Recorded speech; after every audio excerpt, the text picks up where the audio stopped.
Hello, Archie Dunlop here with Talking Astrology with Archie on Monday, September the 2nd, 2024.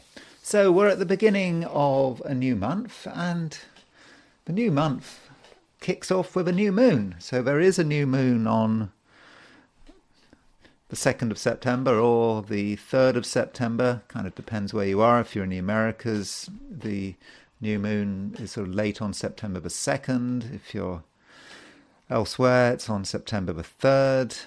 And I thought in this video I will look at the new moon, even though it might be tomorrow where you are. And I want to look at what the new moon might mean in general. And I want to consider where it might have an impact and who it might have an impact on. And you can see in the thumbnail of this video, there are a few people who I think might be affected by this new moon. Now, one person I don't have a picture of, I should have got that together, is the Australian Prime Minister. What's his name? Anthony Albanese. Now, I don't know anything about Australia. I've never been to Australia. But there is evidence that this new moon does seem to have a particular impact on this country, and I do know that there are people from Australia who watch my videos. I got the, whatever, Google Analytics or whatever tells me that, the most people who watch my videos come from the US, and after that it's the UK, and after that it's Canada, and in number 4 position it's Australia. So a fair amount of Australians watch this video. So, I am kind of apologetic here about not knowing much about Australia, but I can't ignore the fact that this new moon does have an impact on the country. And it's not just because it hits something in Anthony Albanese's chart. It's about astrocartography. It's about the 1901 chart of Australia. I think that's when Australia became a federation. There were these sort of territories and areas that the British ruled kind of separately, but in 1901 it was all brought together, as I understand it. So that is something I'm going to be looking at in this video. But before I look at people like Elon Musk and Piers Morgan and Anthony Albanese and Australia in general, I want to look at what's happening today, which is Monday, September the 2nd, 2024. Just a reminder, if you like this video, I'd be very happy if you were to like it. Just indicate it with the like button. If you're not subscribed and you like the video, I'd be delighted if you were to subscribe. It doesn't really cost you anything, but it does make a difference. At least it makes a difference to my ego if you subscribe. Okay, so let's see what's happening today, which is Monday. So we do have a build-up to a new moon. We can see this quite clearly in this chart. So at noon today, you can, New York time, you can see the moon is at 6 degrees Virgo and the sun is at 10 degrees Virgo. So we have a kind of a double dose of Virgo there for a start, because we've got the sun and the moon in Virgo. And so, you can say all the stuff about Virgo, that it is a day when perhaps we are fairly focused on details, perhaps more than usual. It's that kind of time of year, isn't it? And I suppose Virgo is often associated with the harvest, isn't it? The wheat. I think that's what the symbol for Virgo actually means. It's supposed to indicate is a sort of grain of wheat.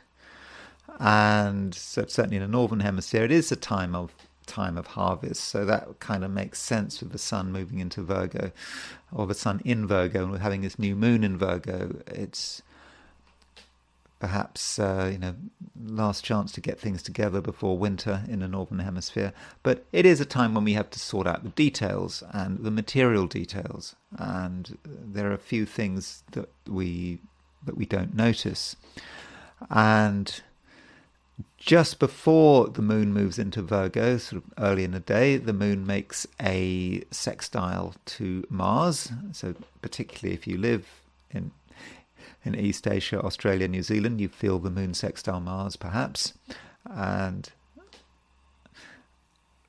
that, I suppose, would take place in Leo. So it depends where you are. If you're in the Americas, the moon is in Virgo, all day long, unless perhaps there might be some part of eastern Canada where there's a few, there may be an hour of moon in Leo on today. But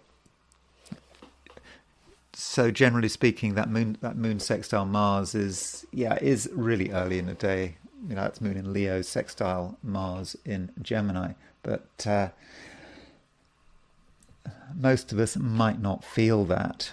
And this new moon is pretty much the main aspect today, even though for many of us it isn't really until tomorrow, because the new moon itself takes place at, I think it takes place at 2:56 in the morning in London on Tuesday. So that is this evening. So if you're in the Americas, then this evening there's a new moon. But we can still feel its build-up because the sun and the moon are together. Remember, the moon moves into Virgo London time at 4:48 in the morning. So, in fact, Sunday evening in the Americas, the moon would be in Virgo. So it is very much a moon in Virgo day. And so new moons are about new beginnings. It's about the beginning of a new lunar cycle. And, generally speaking, new moons tend to be more fortunate than full moons. I mean, that is because it is the beginning of a new cycle. Full moons are about a time when the lunar cycle has peaked and it is now going into decline. So when the moon is full, it's a sign, well, things aren't getting any better. But new moon is about a new beginning. And perhaps there are going to be things we can start working on. And I suppose a new moon is also a reminder that in the northern hemisphere, it really is a reminder that summer is over. It may still be warm, but autumn is upon us. I suppose in the southern hemisphere, it's kind of more that spring is upon you. So I suppose that kind of depends, doesn't it? So that's the main theme for today, really. And it really is about the new moon. I mean, I can point out that the sun is quintile Mars. Sun is like, 72 degrees from Mars. That does provide a little bit of action, at least for desire for action, because with Sun quintile Mars, we're trying to bring Sun and Mars together, and we're trying to create something. We want to create action, and we got a powerful idea about what we want to do. And the question is, how are we going to turn theory into practice? How are we going to create something in the outside world that starts off as essentially being a figment of our imagination? That's how it might start. We have an imagination of being able to be powerful, but then we have to translate it into actually real action. And maybe we can do it. There is scope there. Also, Mercury biquintile Neptune. So Mercury is at 22 Leo, and it is 144 degrees from Neptune, so 2/5 of the circle. So Mercury quintile Neptune can be about the quest to find something which is beyond ourselves. Mercury Neptune as a pair can be about spirituality, thoughts about spirituality, psychic communication. Maybe some of us are going to want to be psychic, want to have telepathic flashes, want to be in tune with something beyond ourselves. That's what we want. But can we actually make it happen? And I suppose we might feel that in small ways we can start to bring it closer to ourselves. I mean, maybe that's just through meditation or prayer or, I don't know, some occult practices. I don't know whether that's a good idea or not. I suppose that's a matter between you and your conscience. I suppose. I suppose it depends on what your moral compass is. I mean, I don't know, but I suppose I do have a superstitious streak. Do I? Oh yeah, I have a serious superstitious streak. I mean, messing with the occult. It can be fun, but I suppose there are always dangers. And I suppose the big danger of messing with the occult is it's not that you're going to be possessed by a devil or a demon or the devil himself, but it's more that you get caught up in fantasy. I think it was the occultist was Israel Regardie. He talked about one of the big problems about getting involved in the occult is that you have to worry about the chattering of your unconscious. You know, you might think you're in control of something and that you know what you're doing, but you're perhaps experiencing something wonderful, but in fact it's just your unconscious chattering away, just distracting you. That's why I think it was Israel Regardie. He suggested before getting involved in the occult, you should go into Reichian therapy. You know, therapy by sort of Wilhelm Reich. He was because I think Israel Regardie was a Reichian therapist, wasn't he? Anyway, I'm rambling. Sorry. So let's now look at the heliocentric picture, and here it is. Here is the position of today's planets when you put the sun in the center of things. And just a reminder here that the sun is geocentrically, the sun is moving towards an opposition of Saturn all week, and it makes that opposition, I think it's on Sunday, but the sun is opposition Saturn. So from a heliocentric perspective, a Sun opposition Saturn is the same as Earth conjunct Saturn, and indeed this is what we see in a heliocentric chart. There's Earth moving towards that conjunction to Saturn, and that conjunction becomes exact, I think, on Sunday. So we may be starting to feel this slowly. Something is kind of getting stronger. It may be about responsibility. It may be about restriction. We perhaps feel that we maybe don't have, but maybe we don't have quite as much power as we used to have, or that we have to take into account something outside ourselves may represent an authority, perhaps an authority figure, or society, or the government, something that could constrain us. And in order to deal with this, we do have to be, I think, very disciplined. So self-discipline is going to become increasingly important as the week progresses. But the exact aspect to be focusing on today is actually Earth square Venus. So there's Earth at 1040 Pisces, and there's Venus at 1012 Scorpio. So Earth and Venus are in trine.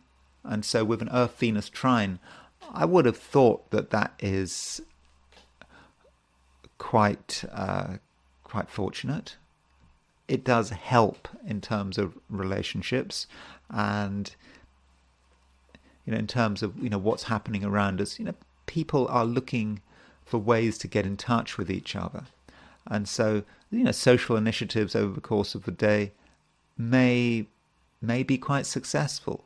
And I think they are going to be facilitated by this Earth trine Venus. I mean, don't worry too much about the signs. I know sort of Earth is in Pisces, Venus is in Scorpio, but don't worry too much. I think that does help us in terms of getting on with people, perhaps being able to form new contacts. I think that's that may be about what the Earth-Venus square is about. But I should say that there's not a great deal going on heliocentrically. In fact, there's not a great deal going on geocentrically. Really, it's all about the new moon. That is the main event, and that new moon could be today, could be tomorrow. So anyway, let's see how the 12 signs are impacted by all this. So I'm now going to do my forecasts for the 12 signs for today, which is Monday, September the 2nd, 2024. Aries. Aries, I think it's a time when you feel that you do need to do things properly. I think perhaps in the past, Aries, you had lots of ideas, you'd had lots of inspirations, and you maybe were able to be somewhat experimental, moving from one thing to another. But perhaps you were slightly concerned that you didn't fully know what you were doing. I mean, that's your perception. I'm not saying that perception is true, but you just may have felt that maybe, I won't say you felt yourself to be a bit of a fraud, but it's almost like that. And so I'm not saying that is the case, by the way. I really must emphasize that. But with this new moon building up, okay, the new moon might not be until tomorrow if you're not in the Americas, but still you can really feel that new moon. And I think that new moon is encouraging you to make sure that you really have sorted out all the details of the matter. That perhaps if you felt you weren't good at something in the past, you wanted to be good at it, but perhaps you didn't feel you were good enough. Now is the time to make up. And so I think, Aries, that is probably a great time for practice, for research, looking at the areas where you almost embarrassed yourself. So perhaps you came close to embarrassing yourself, you came close to being caught out. Maybe you didn't know enough about something, for example. So it could have gone wrong, but it didn't go wrong. But now you have a chance to sort out that deficit. And I think, in the process, Aries, you really will be able to cover a lot of ground. And at the same time, with this new moon, you might want to focus on your health and well-being. Regardless of how healthy or unhealthy you feel, Aries, I think that, this new moon is about starting some new program, something perhaps to do with your lifestyle, with your diet. And, obviously I'm not suggesting you do anything drastic unless you have, you get medical advice, but it is a good time to start new ways of getting fit. Maybe you want to start doing some regular exercise or make some changes to your diet. That would all be a very good thing. And it's also about space, very much about space, and the space in which you live. The space in which you live may be a bit cluttered, or it may not be perfect. And so, Aries, you may, as the moon starts moving into Virgo, starts moving towards the conjunction of the sun, you may be thinking about ways in which this space can somehow be changed so that it's more in accord with who you are. And at the same time, Aries, just a reminder that Pluto has actually gone back into Capricorn, and that could affect you as well. So, I heard someone say that on TikTok there is this obsession with Pluto leaving Capricorn. Pluto leaving the cardinal signs is really good for the cardinal signs, that the cardinal signs are going to be freed from something with Pluto leaving Capricorn. Of course, now Pluto is back in Capricorn, and I was just thinking about that. I mean, it doesn't make much sense to me, but the theory would go that while you had Pluto in Aquarius, you've just had Pluto in Aquarius for a few months, that the cardinal signs, including that would of course include Aries, would have felt this great sense of freedom, that there's nothing they can't accomplish. And of course, now Pluto is back in the cardinal sign. So according to that theory, this sort of TikTok theory, that the Pluto going back into Capricorn you'd feel sort of burdened all over again. I don't go with that theory at all, actually, thinking about it. I think Pluto going back into Capricorn is actually could be quite empowering for you. And the reason it would be empowering is because, Capricorn is a high profile part of your chart.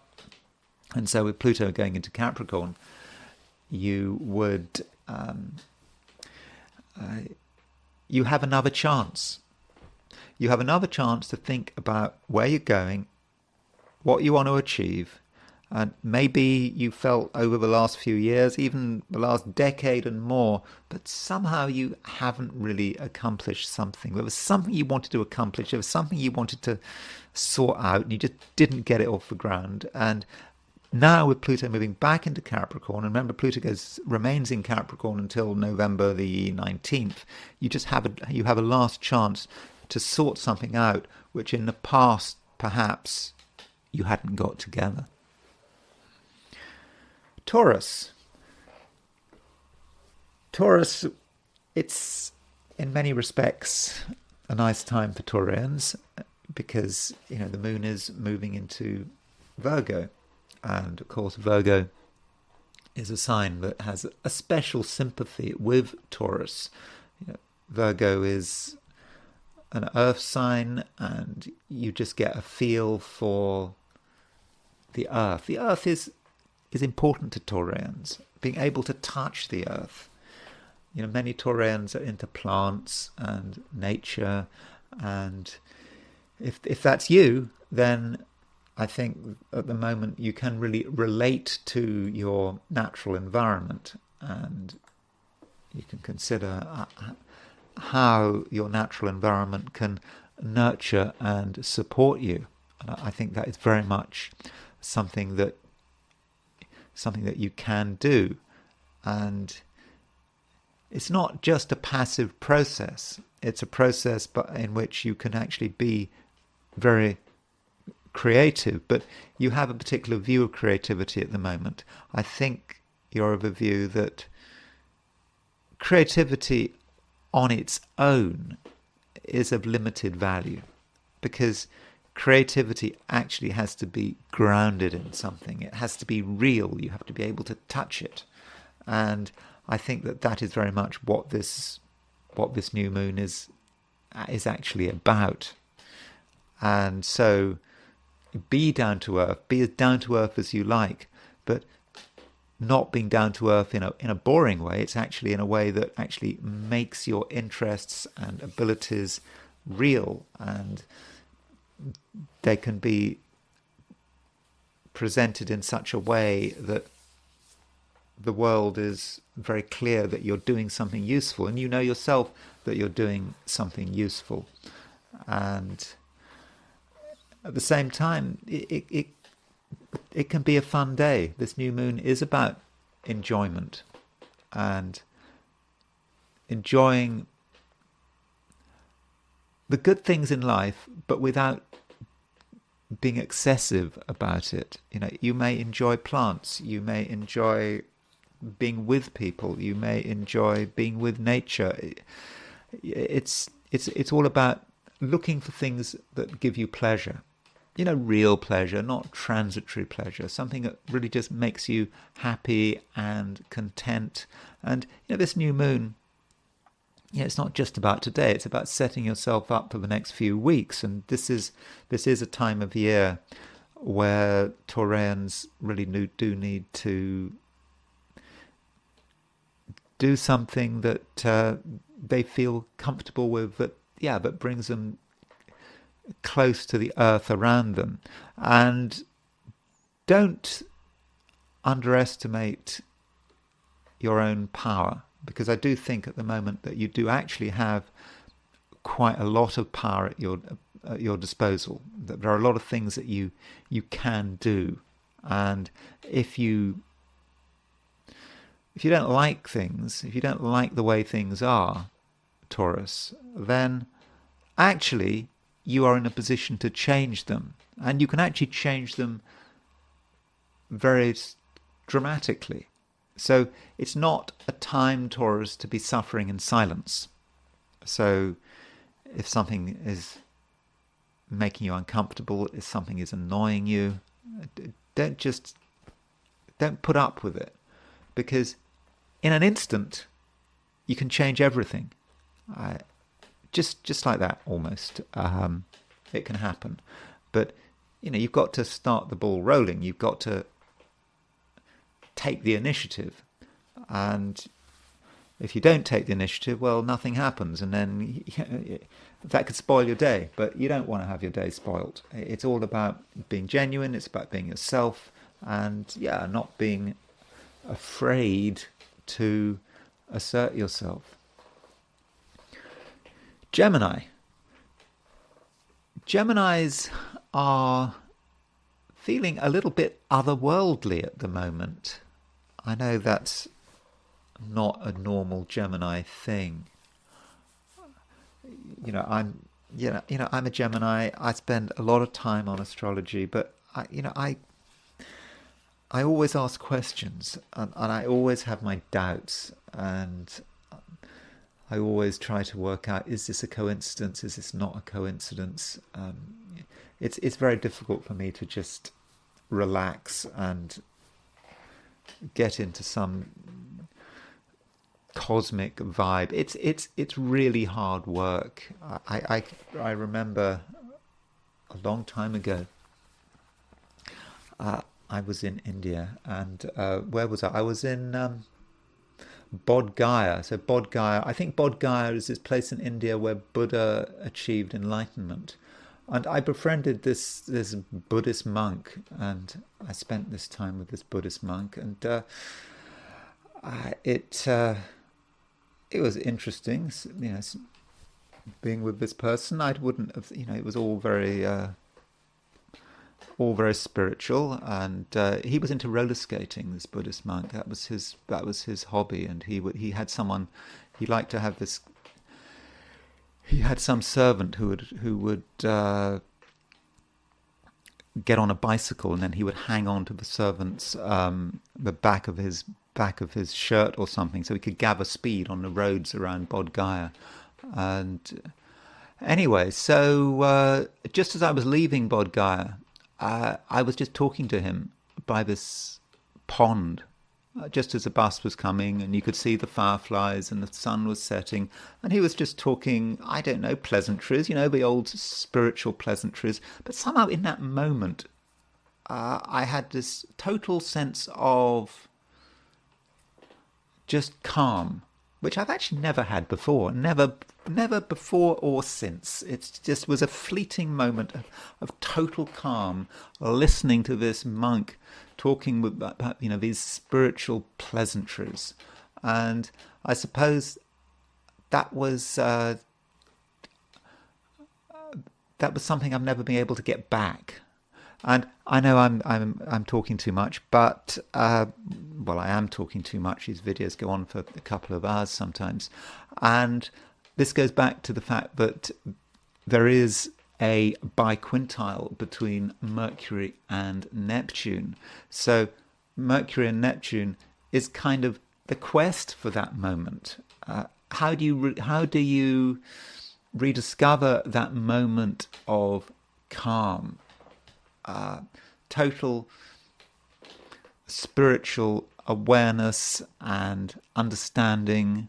And this is the problem with the biquintile, because the biquintile is very much a sort of a man, woman, however, depends on your gender, I suppose, man-made aspect, woman-made aspect, whatever. It's human-made aspect, and you create it in your head, and you try to make it happen. And in a sense, it's a bit contrived, this Mercury biquintile Neptune. And spirituality can never be contrived.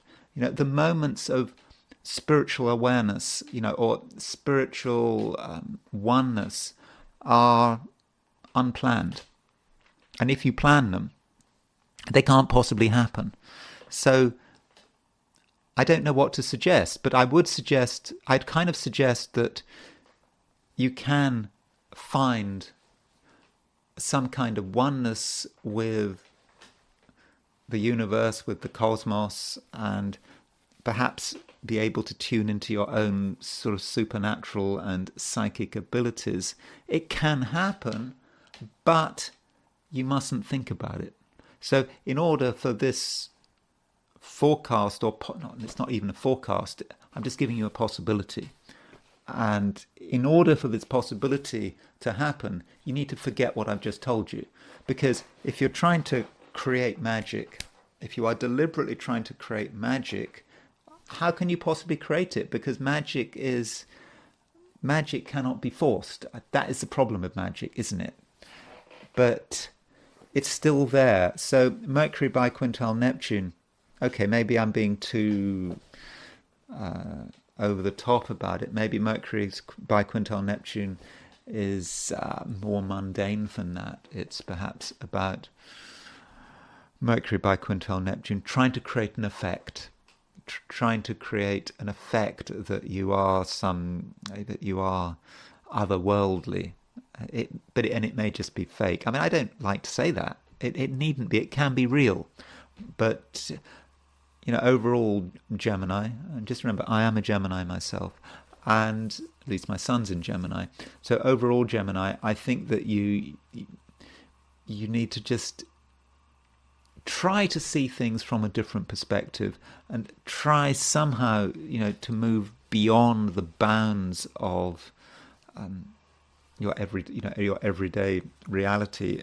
And maybe you can do that by not thinking about yourself, remembering that today Mercury is exactly trine Chiron.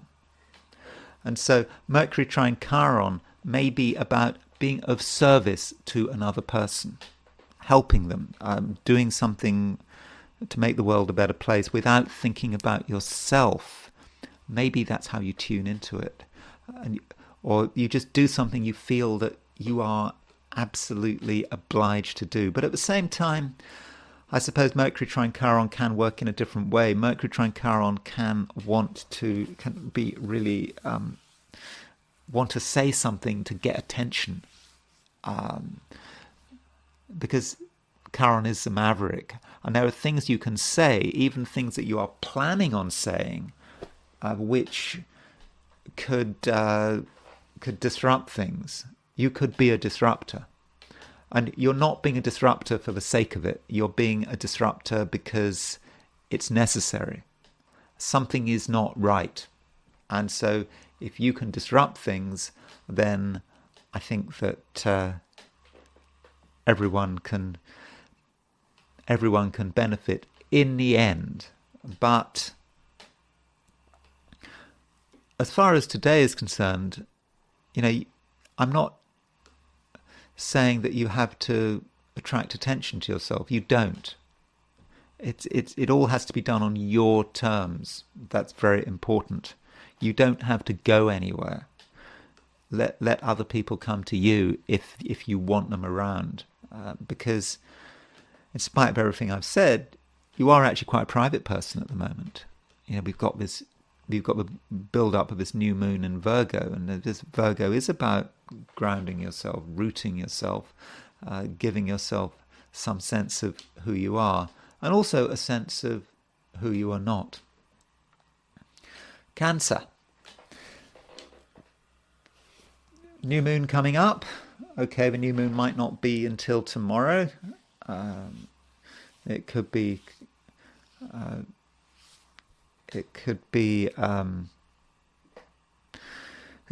today. Sorry, let me just remind you about where that new moon actually is. Just make sure I know myself where the new moon is. That new moon, on September the 3rd, just a reminder. That new moon is it's at 2:56 2:56 tomorrow, Tuesday, London time. So if you're an American Cancer, then you'll have the new moon this evening. So, but whether it's today or tomorrow, there is a strong new moon feel to what is happening at the moment, because the sun and the moon are together in Virgo. And this new moon, I think, allows you to, I think, be fairly communicative, actually, in your own way. I think that you'll have no problems expressing yourself, and at the same time you can do it in a very down-to-earth way. You're not going to say more than you have to, but you will understand what has to be said, and your understanding of the details will be really very, very good. And so don't hold back. But with a new moon, you have to perhaps be aware that you have your own vulnerabilities. Because with a new moon, the moon is moving closer and closer to the sun, and so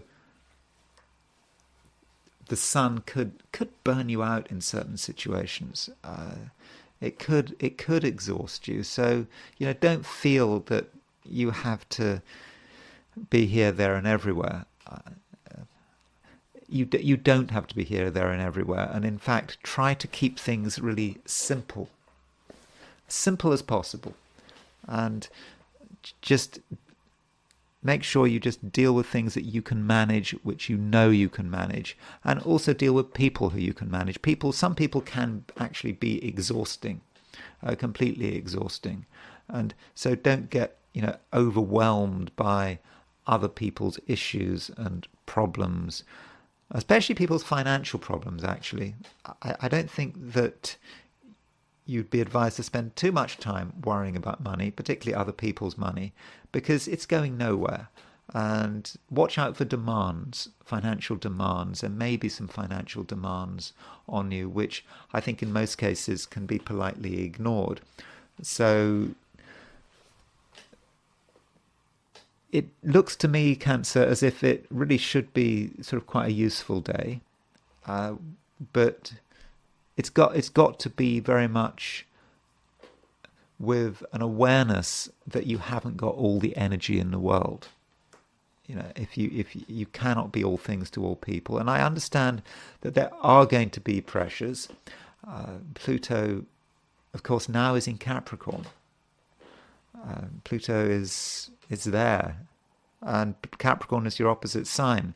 So with Pluto in Capricorn, just a reminder that there may be issues in terms of certain relationships which perhaps you'd thought you'd got over, which you thought were something from the past, but now you're having to deal with them again.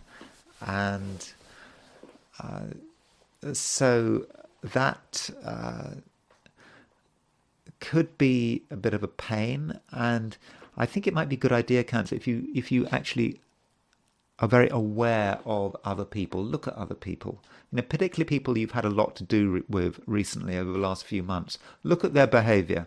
Consider how their behavior might be changing, and also consider where the lines of control are. How might it be possible for another person to have a control over you?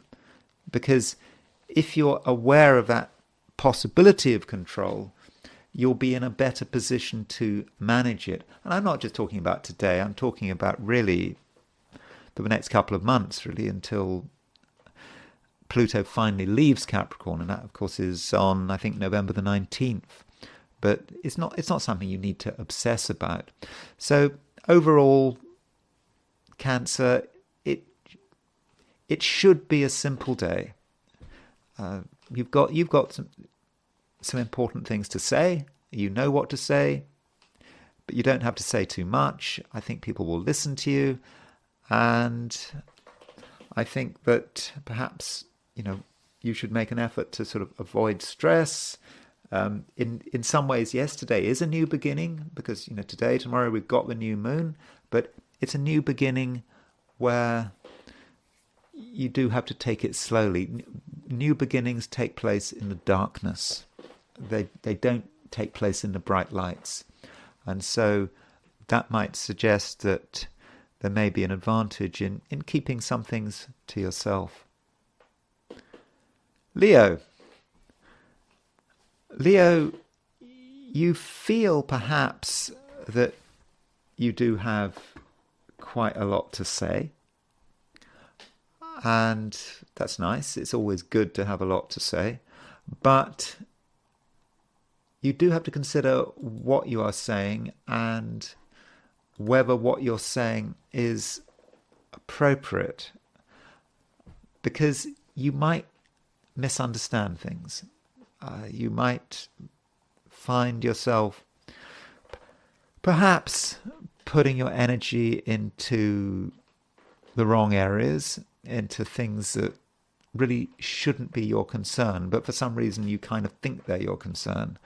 And if you take things too far, you could end up getting lost. So if you are going to say a lot today, and if because your mind is moving around a lot, if you are going to say something, do consider what you're saying, why you're saying it, and whether, I suppose, you actually know what you're talking about. Because, Leo, today there is scope for some degree of misconception, just misunderstanding something. You thought you understood it, you thought you understood it well enough to talk about it, but in reality, your level of understanding may not be great. So I think that is something you have to be aware of, and perhaps you should remind yourself that the sun is in Virgo. I mean, the sun has been in Virgo for some time, but sun in Virgo is an earth sun. It's in an earth sign. It should be very grounded. It should be realistic. And that's what you should be, grounded and realistic, especially as we've got a new moon coming up. Okay, the new moon might be today, it might be tomorrow, but the new moon is, I think, going to have an impact on you. And it should be a time, Leo, when you can perhaps consider what is necessary in a material sense. And some Leos might start to think about their financial resources. No harm in thinking about your financial resources with the sun and the moon in Virgo, and thinking about whether you've got enough, whether you need more, and those kind of questions are important. And I think you're going to be very good, Leo, at just understanding money, understanding your money, perhaps even understanding other people's money as well. And you will just have a good sense of, what things cost, what future expenditures are going to be like. And I think it's then, very important that you take advantage of it, because, you had the sun and the moon you had the sun moving through Leo for a month, and that was nice when the sun was in Leo, very much your time of year. But with the sun now moving into Virgo, you feel that you've got to account for everything, and everything has to be costed. Yeah, sounds boring, but I think it's actually quite important. But I'm not suggesting that you have to be completely sensible all day long. Mercury is making a trine aspect to Chiron. That Mercury trine aspect is exact today. And Mercury is moving through Leo. And the things you say can be very impressive. You can grab people's attention by what you say. And it may be necessary to say something which is somewhat unexpected, that people weren't expecting you to say it, and it may actually be a little bit shocking. And it does seem that through your words you can create change, because you may be able to present information in a new way that hadn't occurred to people, and they stop because you've created a sense of surprise. And it's not always going to be necessary to follow established norms. Sometimes, in fact, it's necessary to do something unusual that may be a bit of a risk, at least a social risk, but if it gets people to stop and listen, that's what it's all about, and that's, I think, what you should be trying to achieve. But going back to what I was saying right at the beginning, yes, you have got a lot to say. Yes, there's a chance that some of the things you say are misjudged. So you've got to get the balance right. You've kind of got to be clever. You don't want to be disruptive or embarrassing just for the sake of it. It's got to be for a purpose. Why? Why is it necessary for people to question what they're doing, to question their assumptions? You have to ask that question to yourself. And then, if you're acting in a way that is true to yourself, you're not just trying to be disruptive for the sake of it. If you realize that people need to move on, then you'll know what to say to get them to change their perspective. But do choose your words carefully. And if you feel you've got nothing useful to say, if you can't think of a reason why you want to be disruptive, then possibly you shouldn't say anything. Yeah, it's nice to be able to use Mercury trine Chiron, but if you can't find a place for it, it's not the end of the world. Also, Mercury trine Chiron can be about using words to make people feel better. And I think that is actually something you can do today. Virgo. We've got to build up to a new moon in your sign. New moon maybe tomorrow, maybe today. If you're in the Americas, it's late today. If you're in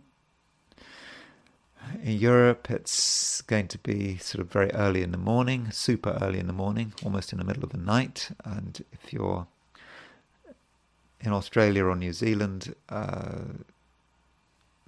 the new moon will be well into tomorrow, lunch. I think it's around lunchtime, or even around that time tomorrow on Tuesday.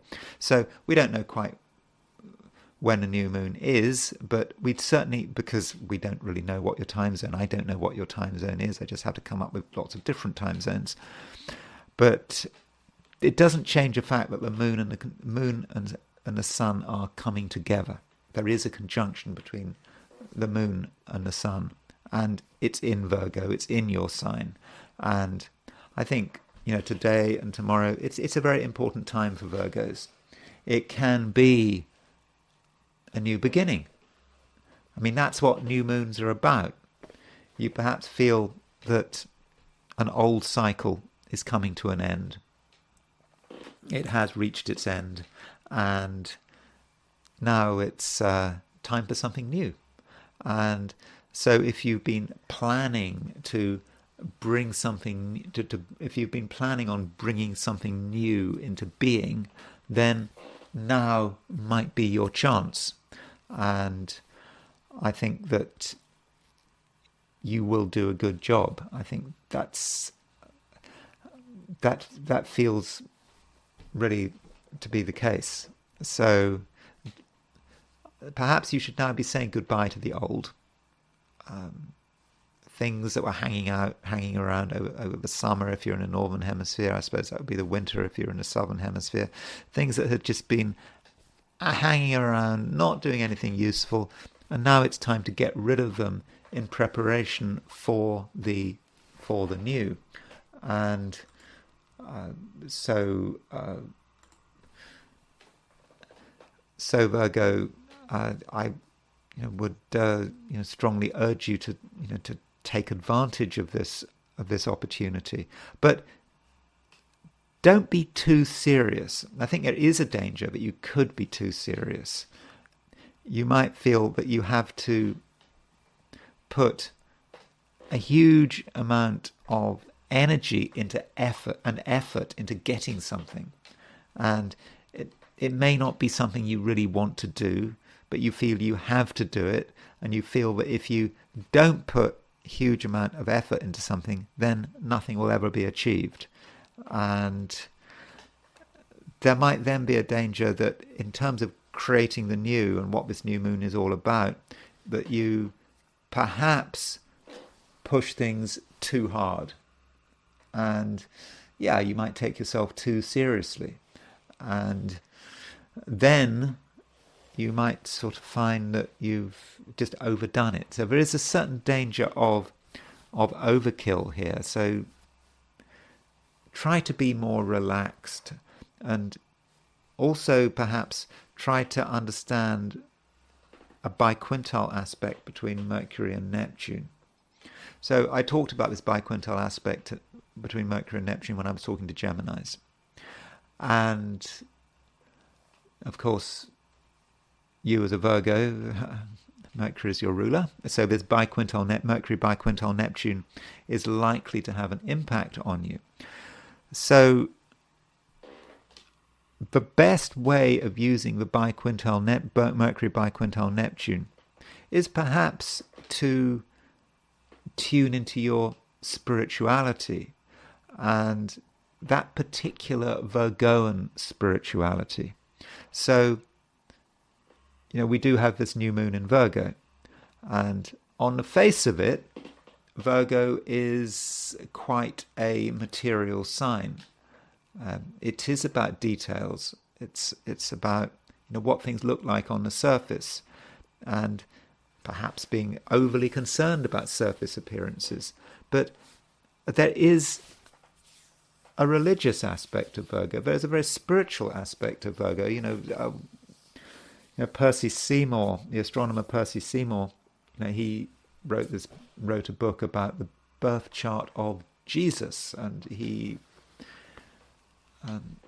took the view that probably Jesus was born when the sun was in Virgo. You think of Jesus being a Capricorn, but in fact, Jesus may well have been a Virgo. And I think that kind of makes sense, doesn't it? It's all about that clarification, the fact that your body, your body is a temple, and the idea of really looking at the details and understanding what really matters in life. And some things are just trivial.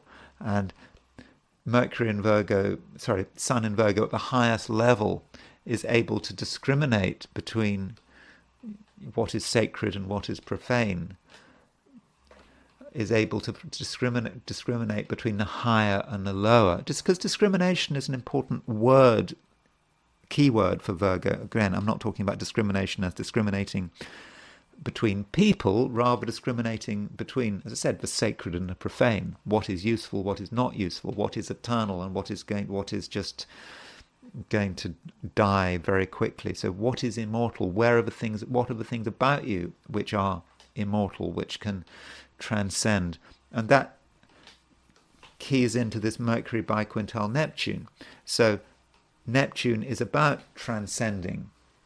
Mercury is you.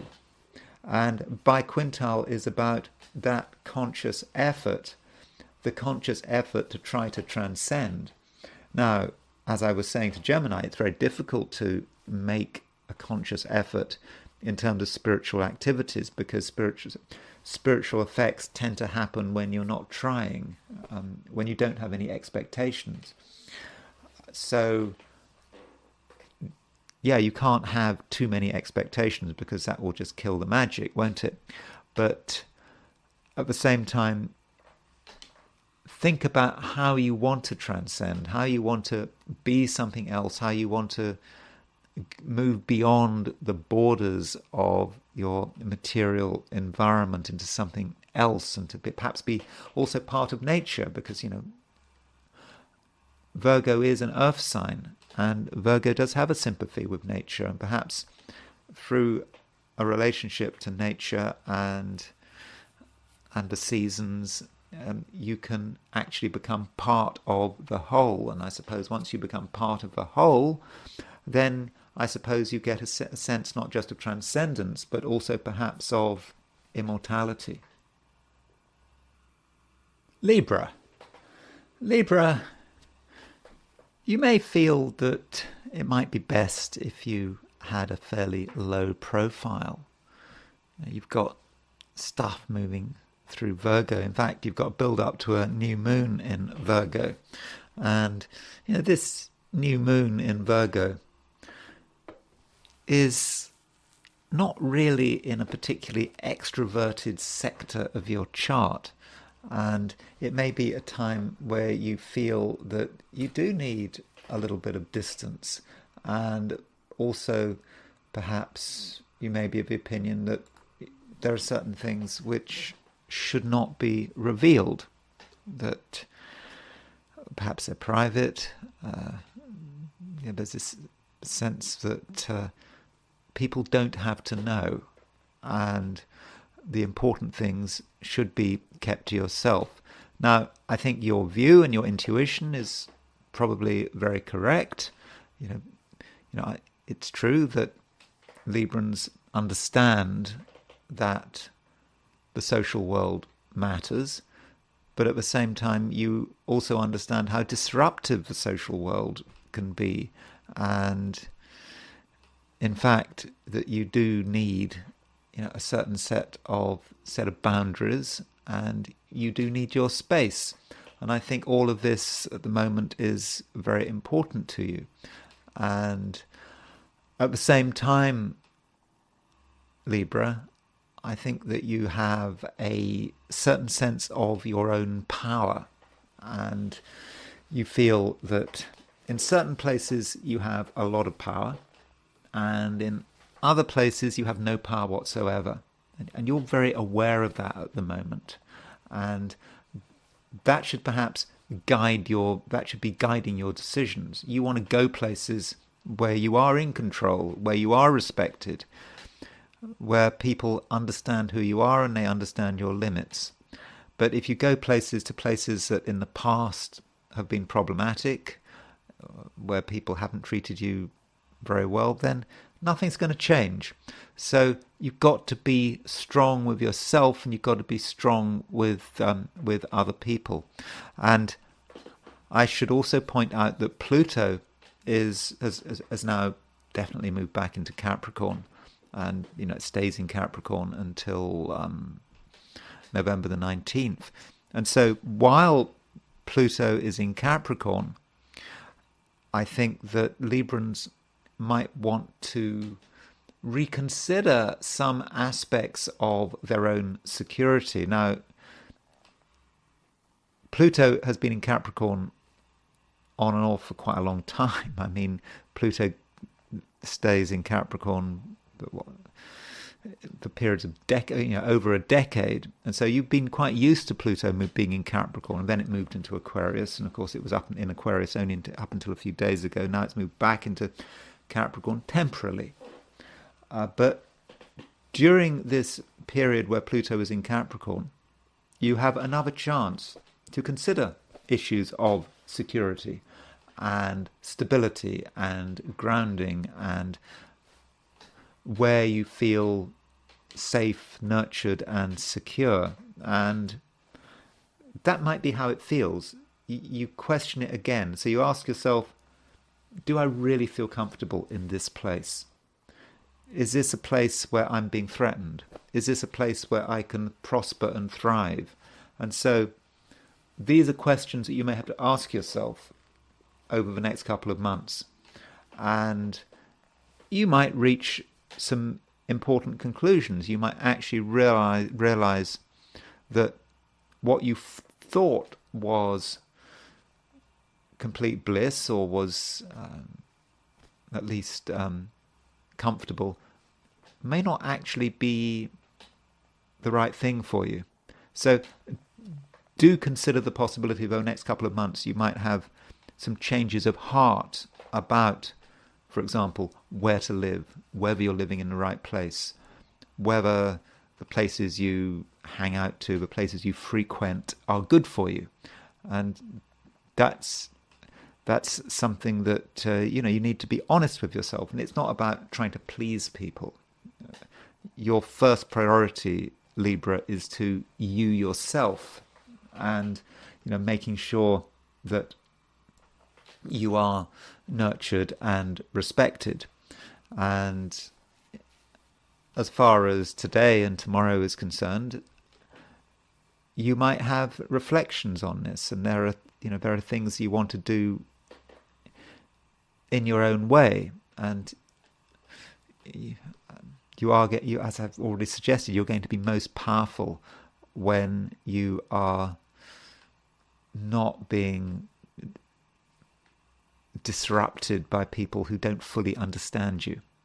And I do think, Libra, that there are certain things that do need to be kept secret. As far as relationships are concerned, I would have said that some people do seem to be in the mood for action. They want things to happen, and they might actually want things to happen in quite a dramatic way, because perhaps they feel frustrated, or they want to do things sort of, suddenly, and that might be what they want to do. But I wouldn't don't allow yourself to be led along. Don't allow yourself to do things that you don't necessarily want to do. Especially now, when we've got a square forming between Mars and Neptune. Now, that Mars-Neptune square is exact tomorrow, and I'll be talking more about it tomorrow, but that Mars square Neptune does indicate that you can't fully trust other people's judgment. You might today, if you're not careful, be led in lots of different directions. And in fact, tomorrow it's going to be more so. And that would be really bad, because it's a time when Librans really have to be making their own decisions. And you absolutely do not want anyone to force the pace. You have your own sense of timing. And it's a very delicate sense of timing. And if anyone disrupts that sense of timing, that could just turn everything upside down, and you wouldn't get the harmony that you're looking for. And harmony is one thing that you really are looking for. And that harmony can only be found if you do things on your terms. Scorpio. Scorpio, just remember that Mars is moving towards a square with Neptune. I mean, I think I said that over the weekend, and this Mars square Neptune, it's going to be exact tomorrow, but you're still feeling it. I think you are. And with this Mars square Neptune, there is a certain danger that you put your energy into the wrong things. You might decide that something is important, really important, and you want to give it everything you've got, and you do give it everything you've got, and very soon you find yourself lost, or at the very least you've wasted a huge amount of energy, and maybe you've exhausted yourself. So I think under those circumstances, Scorpio, it's very important that you're self-contained, and that you don't have fantasies about what is possible. You might think that, something is possible. Something wonderful and inspirational can make your life a whole lot better. But don't be fooled. You need to focus on on yourself and your own understanding of what you are all about. And it may be a bit of a journey, a bit of an adventure perhaps, but an adventure that is quite internal, that is quite realistic at the same time. And you don't want to have any changes of course right now, especially with Mars. If you look at the condition of Mars is at 2841 Gemini. Mars is moving into the last degree of Gemini. Mars is about to change sign, but it hasn't changed sign yet. So maybe, Scorpio, it's like you're working on something, you're trying to sort something out, but you haven't understood it yet.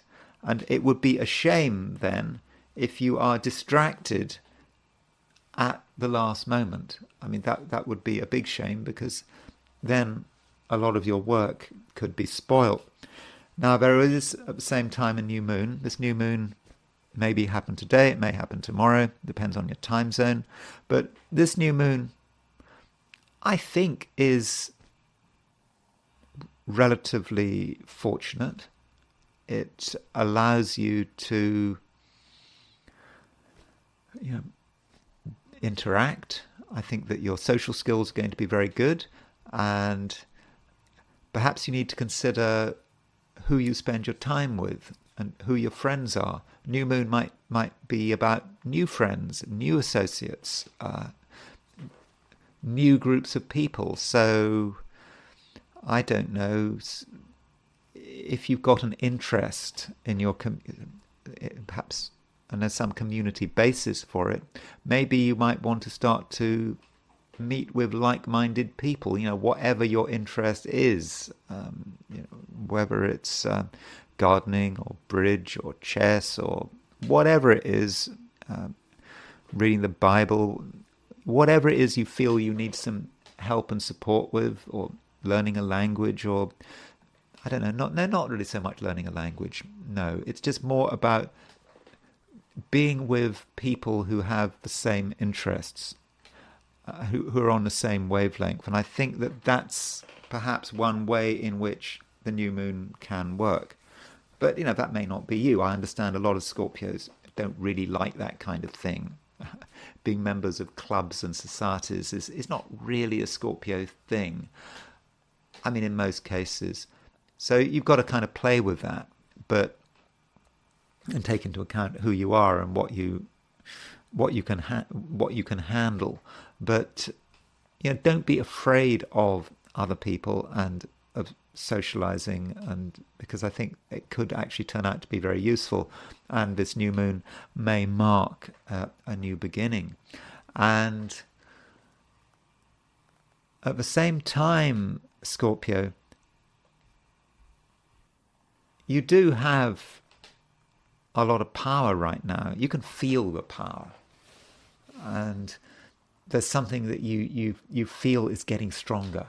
And it may be connected with what I was talking about earlier, this sort of journey of discovery, this journey of inner discovery that is maybe coming to an end, and this feeling of what you can do and what has perhaps been holding you up. And now you realize all of this. There just may be a moment where you just see how much you could change if you really wanted to. I mean, when I say could change, I'm talking about the extent to which you could actually change the world around you, or at least the world around you that matters. And with Sun quintile Mars, so the Sun is 72 degrees from Mars, it's a fifth of a circle. It's an aspect which is about you making a deliberate decision to assert yourself. So, to begin with, you have an idea about how you could assert yourself. Then you look around you. You perhaps see people's strengths and weaknesses. You understand perhaps the areas where you can be most powerful, and you have that understanding in your head, and then you're able to project it. So in fact, Scorpio, you really can make things happen, and you can have a dramatic impact. And there will be a certain sense of planning, though, and that's absolutely fine. And so it's not a day for being powerless, I don't think, because you do have a lot of power, but it's just important that perhaps that you use your power wisely. Sagittarius. Sagittarius, we've got a new moon coming up. Could be today, could be tomorrow. And I think this new moon for you is really quite important. It's a new moon which is in Virgo, and Virgo in the Sagittarian chart it's quite high profile. It's a high profile sign, and it's about achievement and success and recognition. And so with this new moon in Virgo, you actually have a chance to be recognized. Okay, maybe not immediately. Today, tomorrow we have the new moon, but the new moon itself can be a point of silence, a point of secrecy as well. Silence, it's silent, it's secretive. No one knows what's going on except for you. And so this new moon is where something begins. You start to realize what you want, and you're realistic about it because it's a new moon in Virgo. So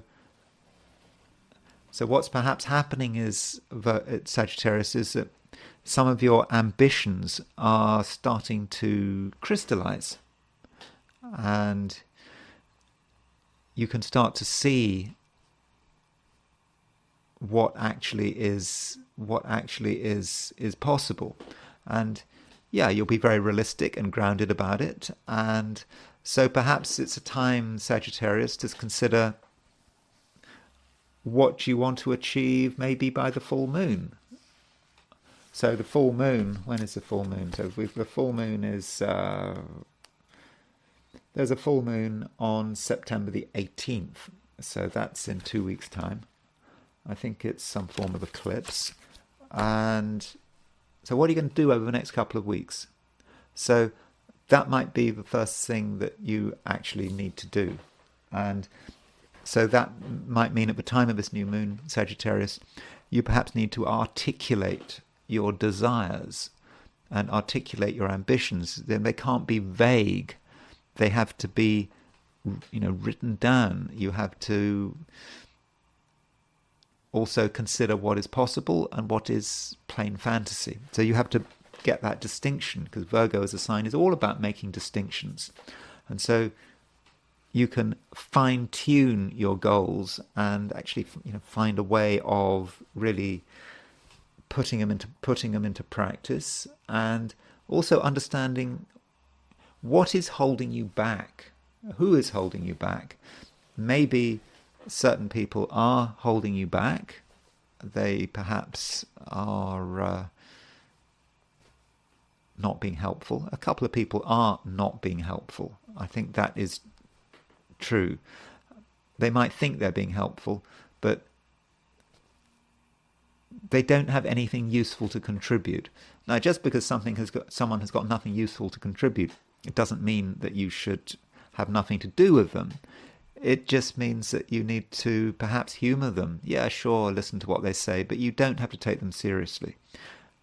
The only person at the moment that you should really be taking seriously is you yourself. Especially now when we've got Mars square Neptune. Mars is, okay, it's tomorrow Mars makes a square to Neptune, but Mars is in Gemini, and Gemini is your opposite sign, and so Mars squared Neptune may indicate a person or a situation that is making things confusing for you. It's just not being helpful, is trying to push you in the wrong direction and maybe making you feel uncomfortable, but I wouldn't worry about it, because Sagittarius, you know what you need to be doing, and I think your intuition is certainly telling you what you need to be doing. And once you know the direction in which you want to move, then I think that you'll be able to really throw a lot of energy into it, and through an act of sheer will over the next couple of days, I think that you can really cover a lot of ground very quickly. So overall, I think that this new moon, today and tomorrow, is very much a positive for you. Capricorn. Capricorn, you don't have to be satisfied with the way things are. Not at all. Things might be fine. They might be comfortable. But probably, Capricorn, things could be a little bit better. And maybe in the recent past, you haven't really understood how things could be better. But I think that this new moon today or tomorrow is going to be useful. It's going to help provide you with a certain focus, and I think the new moon is going to inform you that you haven't got all the answers, that there are things out there that perhaps need to be discovered. And I mean, this is a message that I've been sort of building up over the last few weeks when talking about Capricorn. So it's nothing new I haven't been talking about, but I think the new moon is going to start to make it clear that there are a few deficits in terms of your horizons that you need to acknowledge. And it may just be a situation of not knowing what you don't know. And I know that's often said in a sort of quite negative way, but it's a worse place to be when you don't know what you don't know. But I don't think it's a state which is going to last long. If you're aware that you don't know what you don't know, then Capricorn, you're in a position to quite rapidly start to sort the issue out. And I think that with that rigor that Capricorn is so famous for, you can really, really make sure that you understand everything, you understand what you need to know, and that you are able to ask the right questions. And so the questions will come to mind today and tomorrow with this new moon. And then, over the next couple of weeks, it can perhaps be a period of discovery, a discovery about what is really happening in the world, and how what is happening in the world has an impact on you, and also how you can benefit from it. And maybe there's a technological aspect to it as well. So it may be time, Capricorn, to start to get to grips with new technology, but in a very Capricorn kind of way. Systematic. You do your research. You understand what new technology is required in your life. And then you make a systematic effort to learn about this technology. And, many Capricorns, they like to do it the traditional way. It helps to have a paper manual, doesn't it, to be able to read how this thing works. Of course, paper manuals they often seem to be a thing of the past. You're now supposed to look at online PDFs and YouTube videos. That's not going to be perhaps entirely satisfactory, but at the same time, you mustn't be stubborn. You have your own ways about learning stuff, but maybe you just have to keep up with the times. Maybe your stubbornness, Capricorn, has meant that you have not had access to certain information and learning and knowledge that you really should have had access. But anyway, the new moon in Virgo is going to change that. I think that particularly if there's some piece of technology that you need to know about, well, it just may be a machine, it may be a computer, it may be a phone, just something you need to know about, but you haven't got it together. Well, now, Capricorn, I think it really is the time to get it together. And one other thing, Capricorn, don't forget, Pluto is back in your sign. And, okay, it's not going to be there for very long, only until November the 19th. But while Pluto is back in Capricorn, I would urge you to really take advantage of it. You have another chance to make the kind of personal transformation that, okay, it's been ongoing perhaps for well over 10 years, but you may have thought that things were coming to a halt, that you've known everything, you've understood everything, but now the process can, in a sense, restart. And perhaps if there's areas which you haven't properly sorted out, Pluto going through Capricorn over the next couple of months is going to allow you to revisit them. So what you thought was a lost chance is now a chance that is very much back in focus. And so I'm hoping, Capricorn, that you're going to be able to take advantage of Pluto moving back into your sign. Aquarius, you perhaps don't feel entirely comfortable today. And it may be to do with the new moon. And we've got this new moon in Virgo, and there's always a new moon in Virgo at this time of year. It has to happen. In fact, I suppose in certain situations you can have 2 new moons in Virgo, but not this year. So with this new moon in Virgo, you're perhaps having to deal with things that you maybe don't entirely want to deal with. You feel that it's not really you. And when you look at what people are doing and what people are talking about, you're also feeling a sense that, again, this isn't really what you want to get involved with. But maybe it's a time, Aquarius, when you do need to ask yourself some questions in quite a sort of a deep and profound way. And that might mean just going through everything that you are, everything that you're interested in, everything that you're planning with a new set of eyes, and being able to distinguish between what is you and what is not you. And I think that would be the best way of using the energy of this new moon in Virgo. And, it's not just about today and tomorrow. This new moon does keep going, certainly until the full moon, which is on September the 14th. So perhaps, Aquarius, over the next couple of weeks, you need to be perhaps throwing a few things out. You ask questions about yourself and you say, is this me? If it is you, keep it. If it's not you, don't keep it. Get rid of it.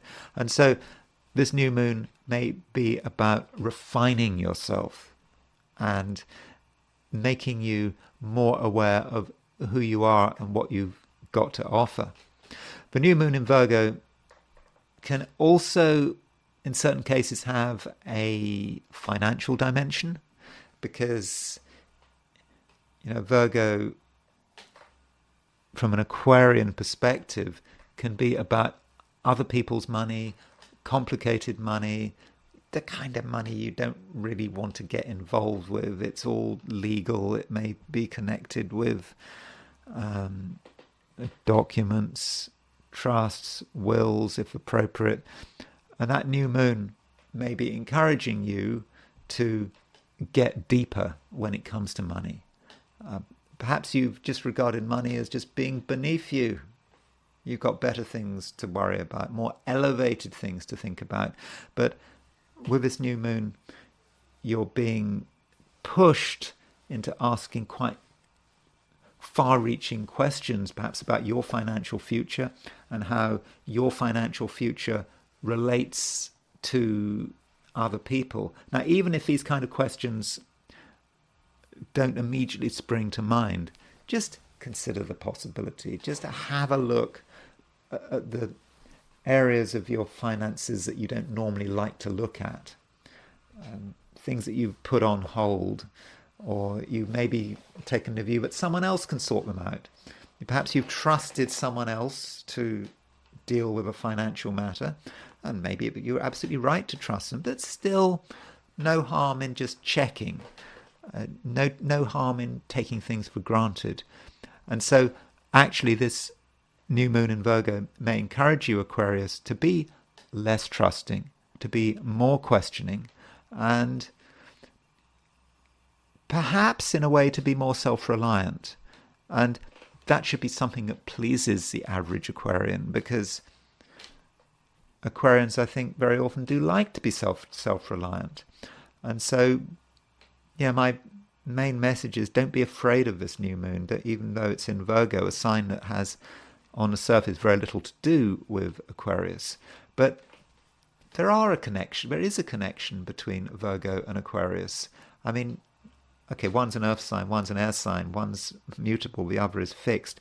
But I think both Aquarius and Virgo have a certain sense of detachment, very different kind of detachment, but still they do have this detachment. And so perhaps the way to use this new moon is to be detached, not to be too emotional about it, but to be able to ask questions in a very no-nonsense kind of way. And people's response to these questions could be important. If someone says nothing, or they say they don't know, that may be just as important an answer, just as revealing an answer, than if they, wax lyrical for 10 minutes in total detail. So look at people's responses. The way people respond to questions could tell you everything. Pisces. Well, the emphasis is on Virgo at the moment, isn't it? Because we've got this new moon coming up in Virgo, in your opposite sign, late today or tomorrow. That's where the new moon is. And this new moon in Virgo does, to an extent, focus on other people. I mean, that can't really be helped. And so the new moon in Virgo might suggest a change in a relationship. I'm not saying a bad change, just a change. A relationship could get stronger, or a relationship may be set on new foundations, new ground rules. And it may not be a change that you initiate, but it may be a change that someone else initiates. So other people are looking at you. It's not just you looking at them, they're looking at you. And you then have to consider what impact you are having. We always talk about here how people affect you, and that's kind of how we focus on things, because all of us tend to be slightly egocentric. But it's important to work it the other way, what impact you are having, and what people are thinking about their relationship with you. So relationships could change, and I think with this new moon, I think that seems the most likely thing. And it's not just about today and tomorrow. It's certainly until the full moon on September the 18th. Of course, when you got the September the 18th full moon, that will be moon in Pisces in your sign and sun in Virgo. Will be opposite. They'll be opposite each other. And so perhaps the process which starts today or tomorrow in terms of relationships will reach its peak in 2 weeks' time. and when there is a sense of real realization. So perhaps a new moon may be the beginning of starting to understand someone, or the beginning of someone starting to understand you. And the new moon can also be about someone new coming into your life. That's absolutely possible. Virgo is your opposite sign. It's perhaps in some respects the sign that you're least conscious of, and so you see things happening in the corner of your eye, but you don't fully realize what's happening. And so someone may be slowly coming into your life, starting to have an impact on you. At first you don't really understand what's going on, but with time it just becomes clearer and clearer. And I don't think this is necessarily a bad thing. It depends. I mean, I don't think overall that this new moon is particularly malefic. Not really. I mean, one can always find something bad to say about a new moon. I mean, that's actually something I quite like to do. I mean, that's that says something about me. Yeah, I always like to look at the worst side of things, but I don't think this new moon is especially powerful. And I do think for you it could be useful. So do take advantage of it. It's not just about other people taking the initiative. You're actually quite capable of taking the initiative. At the moment, right now, Pisces, in some respects, you have a lot of power. And if you want to tell people how you feel, if you feel that something needs to happen, then your strength of purpose will be very clear, and I think your dynamism will be very clear. And I think that you can have a real impact. But whatever impact you're having, whatever you're planning on doing, do take into account other people, because this new moon is suggesting that there are changes, and you certainly shouldn't assume in any relationship you're in that things just will carry on as normal. There is going to be a change. Something new is coming into a relationship, and you need to be ready for it. And that's it for the 12 signs. And now I want to look at today from the viewpoint of the I Ching. So I asked the question, what is Monday going to be like for those watching the I Ching section of this video? And the first hexagram I got was number 29, which is the abysmal. Okay, it's not a very nice hexagram. It talks about the abyss.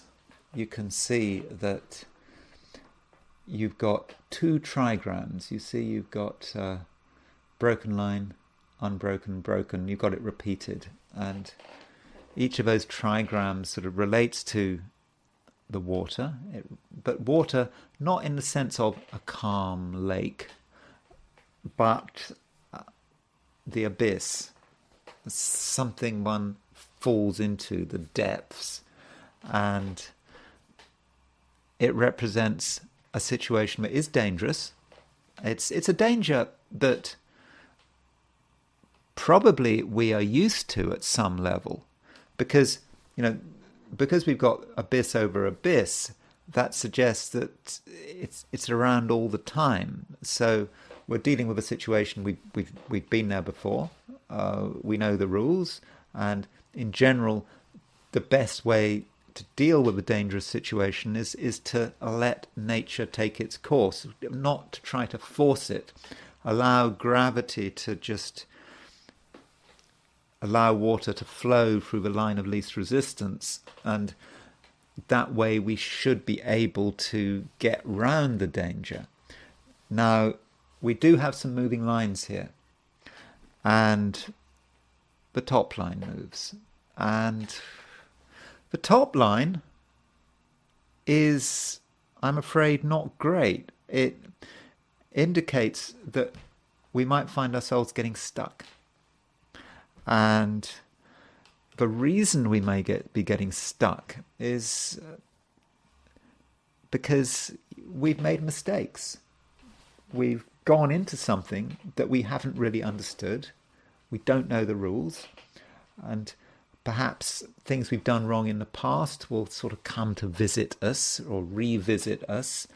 And so we're stuck in a situation we can't get out of. And the imagery the I Ching uses is of a hedge, a hedge of thorns. And the hedge of thorns, the I Ching, it says apparently that's some traditional Chinese prison. You use the hedge, the thorny hedge, to keep us enclosed, and we just can't get out. So that is a problem. So how do we address this problem? Well, it may be we need to consider what we are doing right now and what we're involved with. And remember, this is just a hexagram for one day, so don't over-dramatize it. But are we involved in something where we really don't know what we're doing? It may be some kind of social engagement or something else that we're trying to bring about, and where we, if we're honest with ourselves, we haven't done enough research and we don't know the lie of the land. And because of that, we are in danger of getting ourselves in a situation that is going to be really very, very difficult to get out of. And short term, it may actually be impossible to get out of. But we do have a moving line, and the moving line is 59, which is dispersion.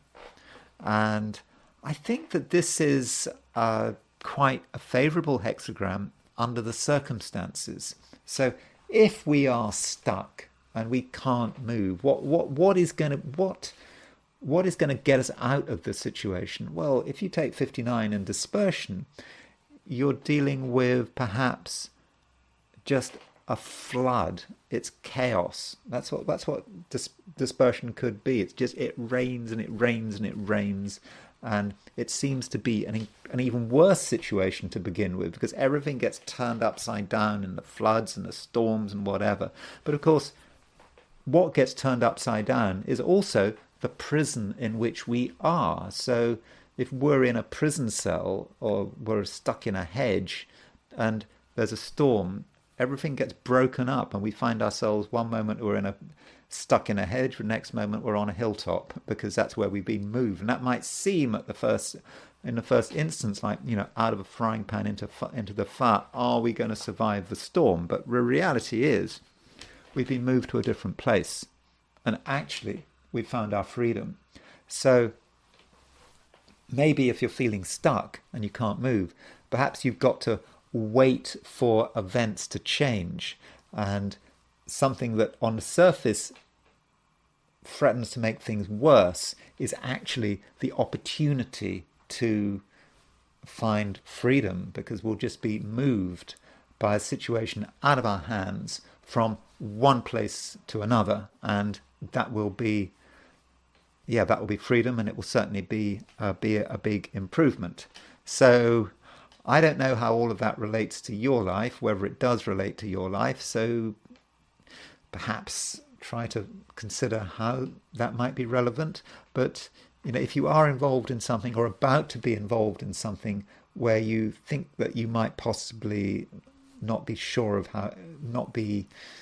the rules, or maybe people you don't fully understand, maybe if possible you should sort of back off, and maybe that way you can avoid getting stuck in a thorny hedge or stuck in this prison made of thorns, because there is a suggestion that with the abysmal, with the top line of the abysmal, that it is about your fault. I don't mean to say that your fault, but something you've done which is incorrect. So if that is the case, then maybe you should just avoid doing something that is incorrect.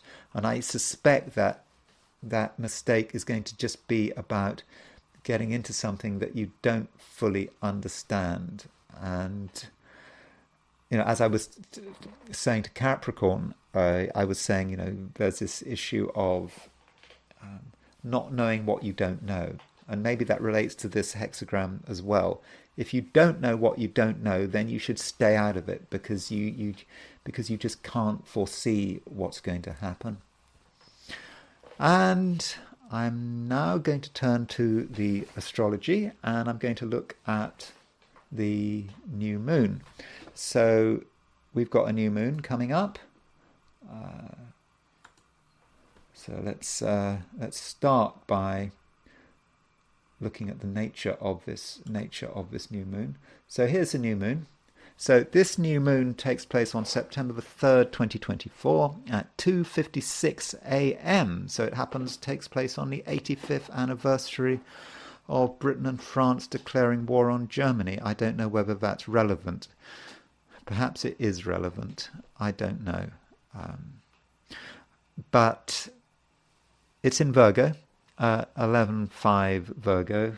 You can see, for some reason my computer program has put them at different degrees, but that's not the way it should be. My ephemeris says that it's 11.04 Virgo. So if you look at this new moon, it doesn't actually aspect anything else, that new moon. So in general, new moon in Virgo, what is it all about? New moons are about beginnings, and it's the start of a new lunar cycle. And so for all of us, we need to perhaps put down some roots. It's about planting seeds, and it's also a time of secrecy. So if you've got a new project and you're starting it at the moment, don't tell people about it unless it's necessary. Of course, some people have to be told. It depends on the project. But secrecy is the best way of getting growth. And it's, as I was saying at the beginning of this video, it's like if you've got seeds, you need to put them in the cold earth, you cover them up, you don't dig them up every 12 hours to see if they've germinated, you just let them stay where they are. And then at a certain stage they will start to germinate. And it's like with the new moon, you look at the sky, you can't see the new moon, can you? You need to wait till you see the first sliver of moon before you can actually start to talk about your plans and your ideas. So in many respects, new moon should be a time of quiet. Only because it's a new moon in Virgo. I suppose Virgo is quite a health-orientated sign. So it may be a time, when we can, perhaps start new fitness regimes, exercise, diet. Obviously, make sure you get medical advice before doing anything drastic. But I think it just is perhaps an important start. And of course, new moon, just certainly in the northern hemisphere, it's just a reminder that autumn has started. I mean, Labor Day was well. In fact, it is on Labor Day, because this is for Mon Sep for Westminster. So in London, in Westminster, England. So in the UK, the new moon is early on Tuesday. In the Americas and the United States, it's late on Monday. So it's, perhaps I should have talked about the new moon tomorrow, Tuesday, rather than today, Monday. But that's one view of the new moon. Now, what we can do also is look at the new moon in terms of the 90-degree dial, just to see what midpoints the new moon is on. So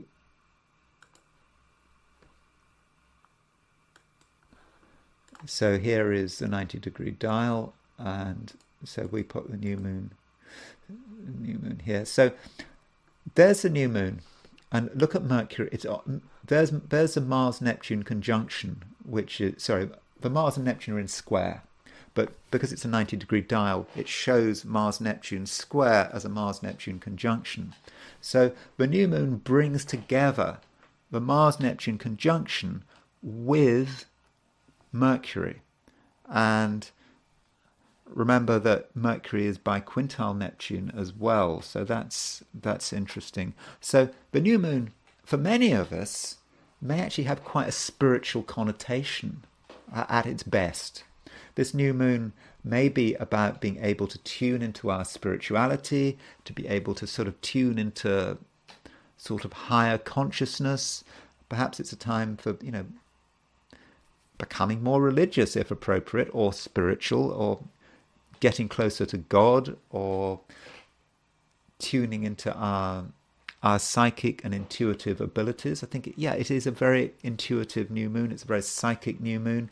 But there is always that danger of deluding ourselves.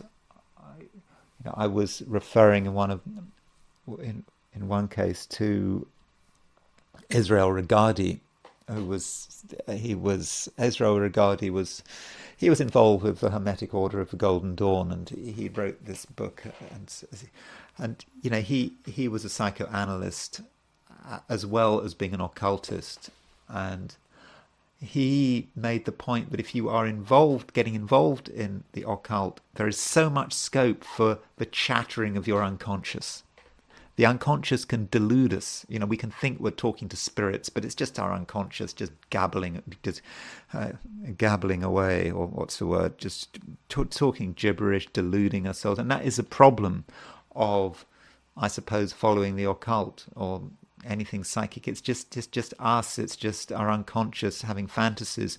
And I suppose you could say with the new moon on the Mercury-Neptune and Mercury-Mars midpoint, particularly the Mercury-Neptune midpoint, just having fantasies that are just really taking us nowhere. But the new moon may also encourage us to say things with a certain amount of drama, because the new moon is on the Mercury-Mars midpoint. So some of us may feel with this new moon that there's something we need to say and that we need people to hear. But Mars is conjunct Neptune. In the process, we might get things wrong. So over the course of a new moon, we have to be very careful what we say. I think we can talk with great power, but at the same time, we can talk in a way that is deluded. We can be very forceful about something, but our assumptions could be completely wrong, and we could end up making a fool of ourselves. But it's not just us. We have to look at how other people behave, how organizations behave. It's not just people that make mistakes. It's whole countries can make mistakes. And I do think that there is really plenty of scope for delusion here. And what people say, what politicians say, we can't necessarily trust them. I don't not at all. But that's always the case, isn't it? Now, with this new moon, there are a couple of people who may be impacted by it, and I sort of briefly want to just go through them. Then I will look at Australia.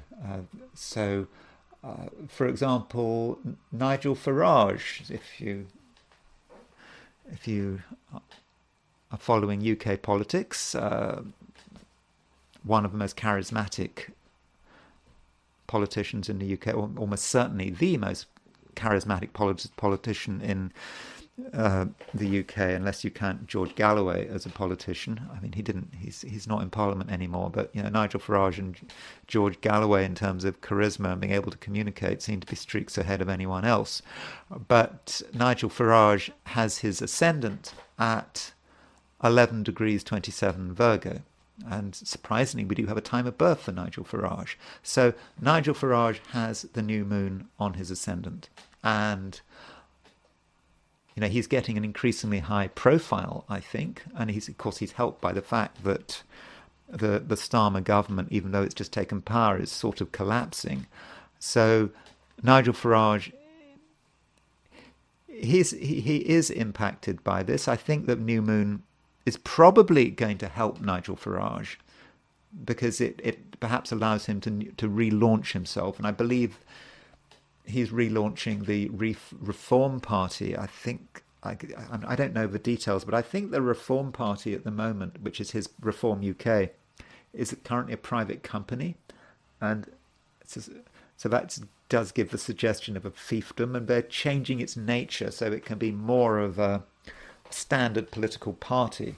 So they're changing its administration, its organisation, and so forth. I assume that means it will no longer be a private company and will be a proper political party. And so I suppose with the new moon on his ascendant, that could be a transition of who he is and who he becomes. And remembering this new, he's not just got the ascendant at 11 Virgo, he's got Pluto at 11 Virgo. So I think that this new moon is really going to push Nigel Farage further. I mean, he's already in the limelight, but it'll push him even more into the limelight as a major figure in British politics. But we shouldn't forget that the new moon is on the Mercury, Mars, and Mercury Neptune midpoints. So it's important that Nigel Farage is realistic. I mean, he should be. He's got Virgo rising, but there may be a slight sense of delusion there. He needs to be careful what he says. He needs to be careful about how he's creating his image, because I think that new moon could encourage him to make a couple of mistakes or say something he later regrets. But still, I think overall I would have said that new moon on Nigel Farage's ascendant, given what we know about him, should be fairly fortunate, and should help him in terms of his political agenda. And talking about Keir Starmer, it's Keir Starmer's, it was his birthday on Monday, so happy birthday, Keir Starmer. Yesterday, actually I'm doing this recording on a Monday, so, sorry, I'm doing this recording on, hold on, let me get this right. This is the recording for September the 2nd. So in fact, it is Keir Starmer. I'm getting my dates wrong.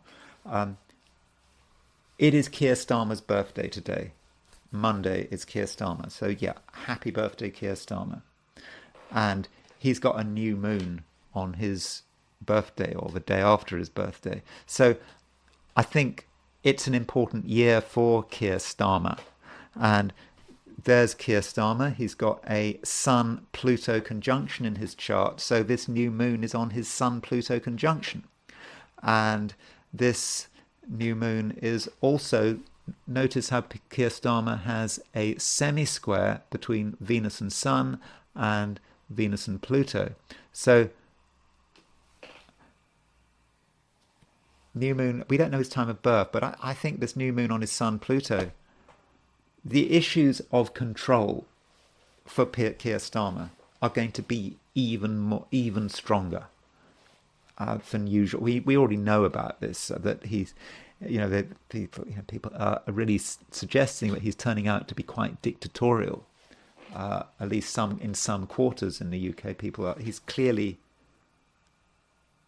not popular in the UK amongst many UK British people, and this new moon could really push him, and he may feel that he has to have more control.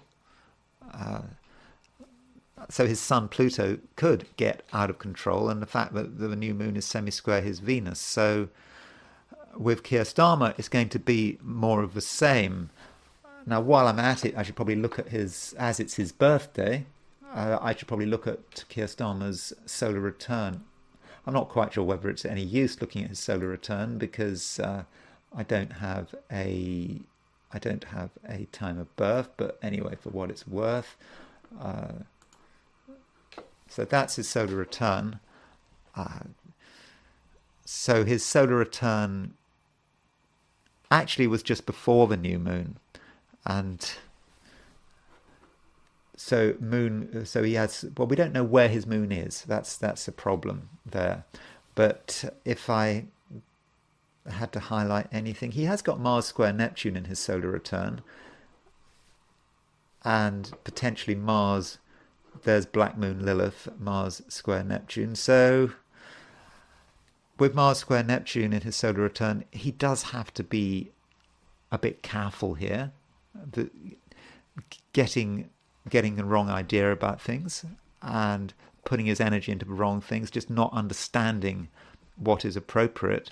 And the solar return has Sun at 9 degrees Virgo, that's his birthday, and the Saturn at 16 Pisces. So in 7 degrees, the Sun makes a opposition to Saturn, and perhaps we can use this as a symbolic measure, and this solar return may suggest that in around 7 months' time, 1 degree equals 1 month, in around 7 months' time, he could be in real trouble.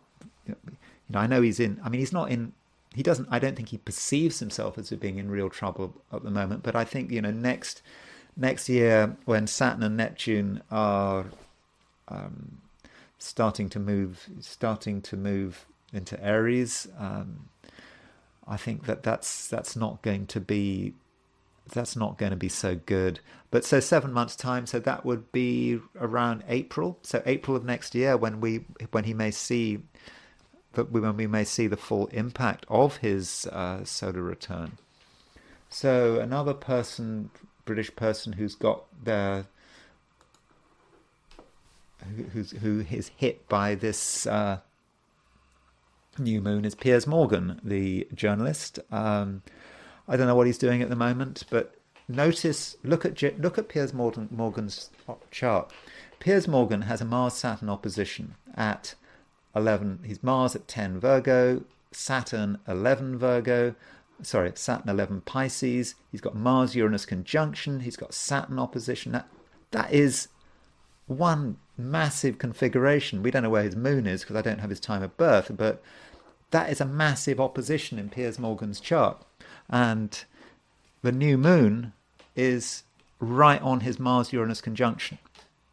Now, it may be fine, but I think that if I was advising Piers Morgan, I would have suggested the next couple of weeks he has to be really careful. I don't know what he's going to do. I don't know what he's up to. I haven't been following Piers Morgan, but I always know that he's got a lot to say for himself.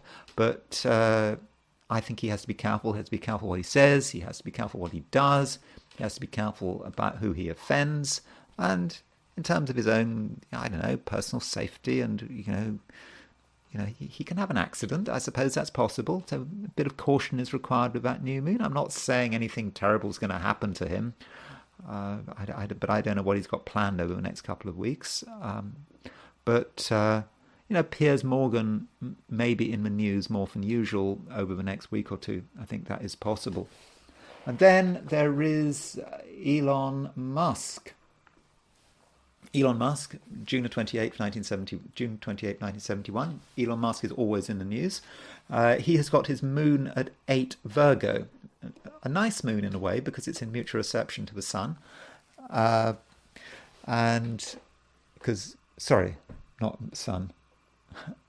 Mercury. Because Mercury is in Cancer, the sign of the moon, and the moon is in Virgo, the sign of Mercury. So moon, Mercury, mutual reception. The new moon is not exactly on his moon. So I'm thinking, I don't think we need to worry too much about what I was saying with the Mars-Neptune, with the Mercury on the with the new moon on the Mercury-Neptune and Mercury-Mars midpoints. But still, I think this does push him into the limelight even more. His moon is in the second house. I don't know, that may have something to do with money. I suppose with his companies and how he handles his money, how he views his money, that might be possible. But I think the new moon for Elon Musk may be a new beginning. Maybe that relates to his political activities, what he's saying, his social media profile, what's happening in Twitter. So he might be someone to be looking out for over the next couple of weeks. And finally, I want to consider Australia. And absolutely must emphasize, I don't know anything about Australia. I have never been to Australia. But I do know that Australians are watching this video, and I haven't talked about Australia before, and so that is something I should do. So here's the new moon, and this new moon, this is set for Westminster.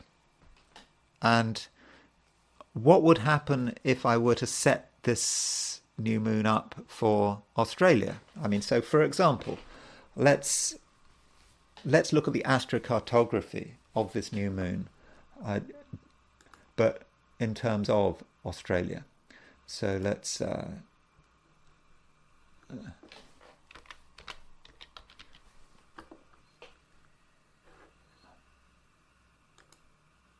okay, there's Australia.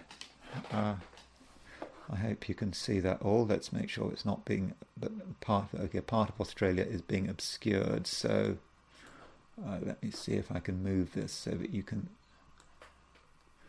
Okay, because it's Eastern Australia that I'm particularly interested in. So this red line here is all of the places where the new moon is on the midheaven in Australia. So actually I'm going to have to move that even further. Sorry. Oops. Apologies for all of this. I think you're now going to be able to see it. Sorry. So this new moon is on the midheaven going through Eastern Australia. You can see that there's Canberra, there's Sydney, and so the new moon is exactly on the midheaven in Canberra and Sydney. This yellow line here is all the places where Mars is on the descendant. So theoretically, you can take a point here close to Sydney where new moon is on the ascendant and Mars is on the descendant. And so I'm thinking that Australia could be very much impacted by this new moon. So let me just set a chart up for the relocate it to Canberra, which is, I believe, the Australian capital. Is that right? So the seat of government, seat of federal government is Canberra, I hope. Yeah. And so when you set it for Canberra, you can see that the new moon is right on the midheaven. I think it's exactly on the midheaven if you set it for Sydney. And there's Mars on the descendant. So this might indicate some event in Australia. It could be about a political event. I don't know what is possible in Australia because I don't know what's happening in Australia. I tried to look at the news in Australia. I don't know. I think there was all I could find was some questions about some transgender legislation. I don't think this is quite what it's about. But so yeah, if you're in Australia, I suppose I have to ask you to just use your imagination, perhaps, about what could happen with this new moon, and the fact that I do think that it could represent an event which was perhaps unexpected. And then we get further support for this if we look at the chart of when Australia became federal. I think when the different territories and whatever provinces which were used to be separate were brought together.